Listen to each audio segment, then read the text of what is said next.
बहुत पहले की बात है। एक आदमी था जिसका नाम विराज था।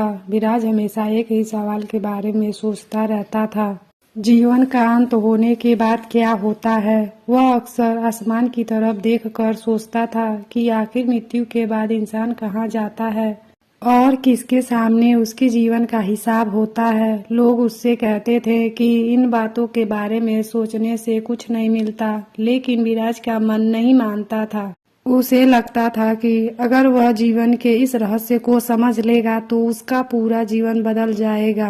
एक दिन वह एक लंबी और शांत सड़क पर चल रहा था। चारों तरफ गहरा सन्नाटा था। हवा धीरे धीरे चल रही थी और वातावरण में एक अजीब सी शांति थी।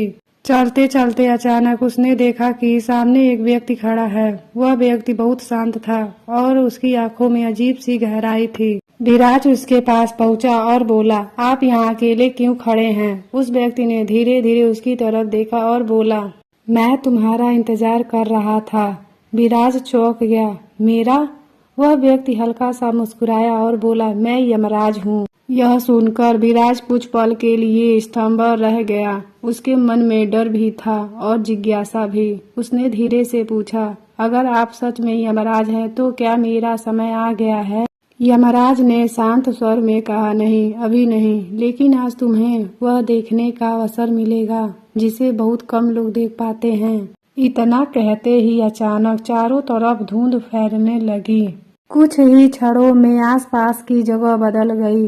अब विराज के सामने एक विशाल प्रांगण था। उस प्रांगण के बीच में एक बहुत बड़ा द्वार खड़ा था। विराज ने आश्चर्य से पूछा, यह जगह क्या है?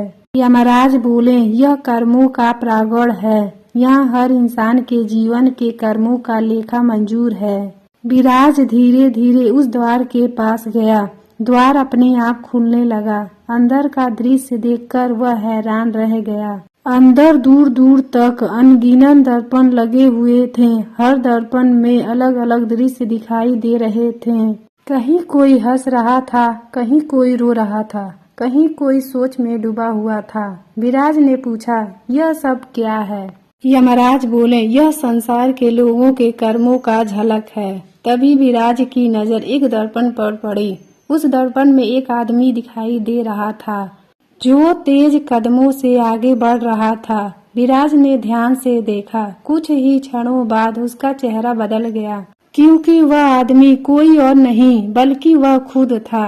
विराज घबरा गया। उसने पूछा, यह क्या है? यमराज बोले, यह तुम्हारे जीवन की झलक है। दर्पण में विराज अपने जीवन के कई दृश्य देख रहा था। कहीं वह जल्दी जल्दी फैसले ले रहा था, कहीं वह सोच में डूबा हुआ था। फिर अचानक दर्पण में अंधेरा छा गया। अब वहाँ 3 रास्ते दिखाई देने लगे। पहले रास्ते पर दिखा था भ्रम, दूसरे पर सत्य और तीसरे पर समय। यमराज बोले, इन तीनों रास्तों में से एक तुम्हें जीवन का असली रहस्य दिखाएगा।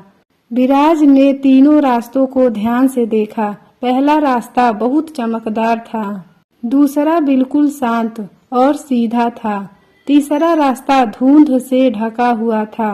विराज कुछ देर तक सोचता रहा। फिर वह तीसरे रास्ते की ओर बढ़ा। जैसे ही वह आगे बढ़ा, धुंध और गहरी होती गई। कुछ दूर जाने के बाद उसके सामने एक विशाल घड़ी दिखाई दी। घड़ी की सुइयां धीरे धीरे चल रही थीं। विराज ने पूछा, यह क्या है? यमराज बोले, यह तुम्हारा समय है। विराज की धड़कन तेज हो गई। उसने पूछा, क्या मेरा समय खत्म होने वाला है? यमराज बोले, हर इंसान का समय सीमित होता है। फर्क सिर्फ इतना होता है कि कोई इसे समझकर जीता है और कोई बिना समझे। विराज कुछ देर तक चुप रहा, फिर बोला, अगर मुझे एक मौका मिले तो मैं अपने समय को अलग तरीके से जीना चाहूँगा। यमराज ने उसकी तरफ देखा। कुछ क्षण एक सन्नाटा रहा। फिर उन्होंने कहा, समझ ही सबसे बड़ी शक्ति है। इतना कहते ही अचानक घड़ी की सुइयां तेज चमकने लगीं और कुछ ही क्षणों में सब कुछ धुंध में गायब हो गया। जब धुंध हटने लगी तो विराज खुद को फिर से उसी सड़क पर खड़ा पाया, लेकिन अब उसकी सोच बदल चुकी थी। अब वह हर पल को समझकर जीने लगा।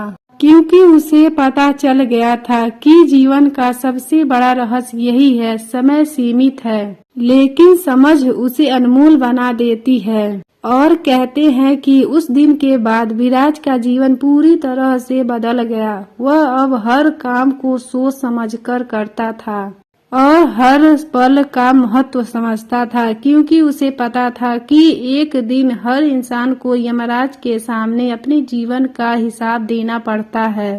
दोस्तों, हमारा यह वीडियो कैसा लगा हमें कमेंट करके जरूर बताएं और ऐसा ही और वीडियो देखने के लिए हमारे चैनल को सब्सक्राइब और एक लाइक जरूर करें। धन्यवाद।